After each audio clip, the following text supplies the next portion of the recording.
Hi, I'm a worried Japanese dad living in East London. Today I want to share with you a shocking truth I recently came across. Back in 2015, the Paris Agreement at COP21 set the goal of keeping global temperature rise below 1.5 degrees Celsius compared to pre-industrial levels. But unfortunately, earlier this year, the global average temperature temporarily reached 1.7 degrees Celsius. So I started wondering what happens if you go beyond 2 degrees Celsius. That's what I decided to look into. And in this video, I'd like to share what I found.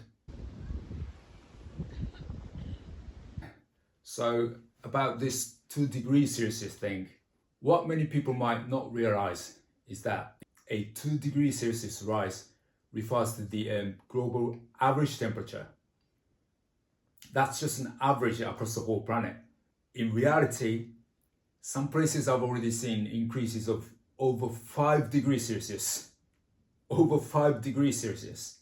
In countries near the equator, temperatures have gone far beyond 2 degrees Celsius in certain areas.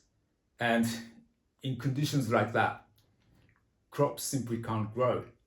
This isn't something happening somewhere else that we can ignore. If we treat it like someone else's problem, we are in serious trouble. This is actually the beginning of a global food crisis. So here's a super simple scenario that shows how a global food crisis begins.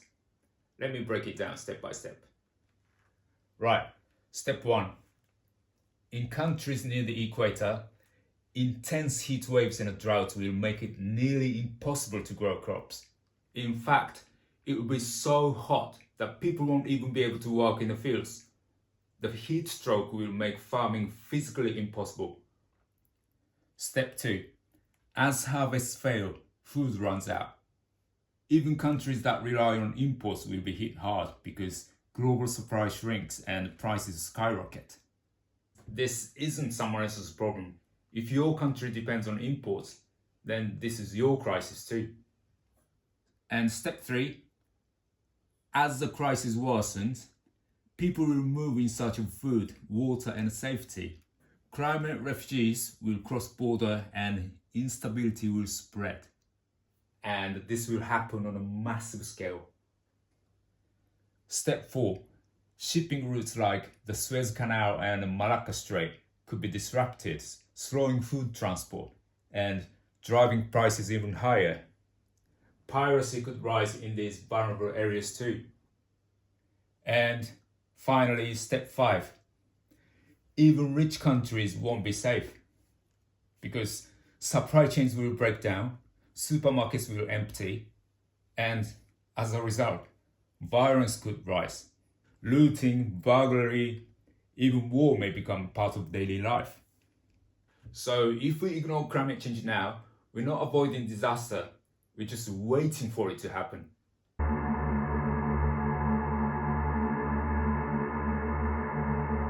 It's entirely understandable to want to earn more, rise in a career, and leaving something for your children. But when we get so caught up in a competitive, image-driven society that we ignore the growing climate crisis, we're setting ourselves up for disaster. By the time you finally say, all right, I've saved enough, I've paid off the mortgage, you may find yourself in a world of food shortages, overwhelmed by refugees, and caught in a desperate struggle for basic resources like food and water. You might think like, well, I've got assets, I'll be fine. But what happens when supermarket shelves are empty, water's cut off, and it's no longer about shopping, it's about survival? That's the kind of future that could await the next generation, and even your own. And this is why the Paris Agreement aimed to keep the global warming below 1.5 degrees Celsius. And now, the countdown to a global food crisis is quietly but steadily ticking away.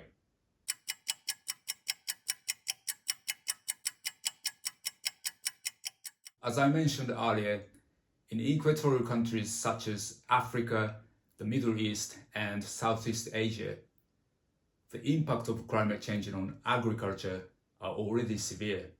Droughts, floods, heat waves are devastating crops, and many areas are experiencing dramatic drops in harvest. So you might be thinking, well, if that's the case, why haven't we seen a full-blown global food crisis yet? Well, the main reason is that in northern high-latitude countries, global warming has temporarily expanded the areas suitable for farming. As a result, increased agricultural output from these regions has helped offset the losses in the south for now. Actually, wheat production is growing in places like Canada, and Russia has been expanding its farmland. So when you look at the whole picture, the world hasn't completely fallen into a food crisis, at least not yet.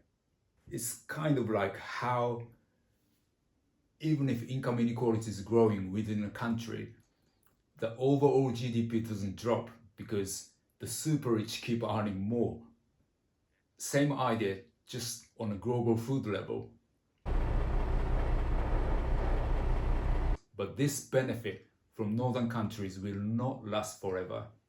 As global warming gets worse, unpredictable weathers like droughts and floods will start happening even in those northern regions that have been benefiting before. And when that happens, global food production will drop sharply and the hidden food crisis will finally come to the surface. So it's crucial that we all take urgent action now to prevent this, or we will face extremely difficult times ahead.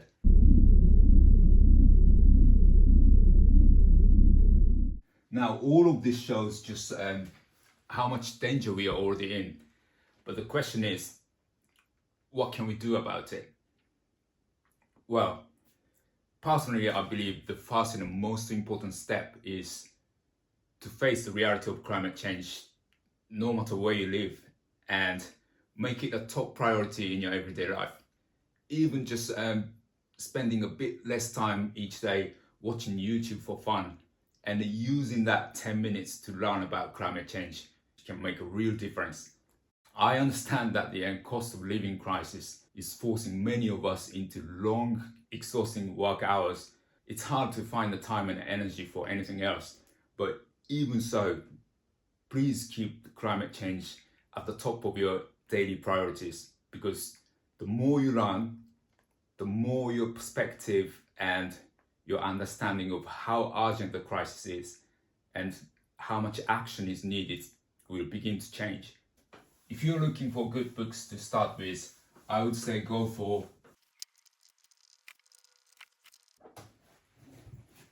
This Changes Everything by Naomi Klein, Regenesis by George Monbiot, Climate Justice by Mary Robinson, and Reviving the Sea by Charles Grover. They really open your eyes. After that, I think the best thing is to start connecting with others. Even just joining a local environmental community once a month can make a great difference. You could also consider volunteering with the Green Party. It's a great way to get more involved. Anyway, that's it for today. Think about global food crisis. It's definitely coming and we need to take action now.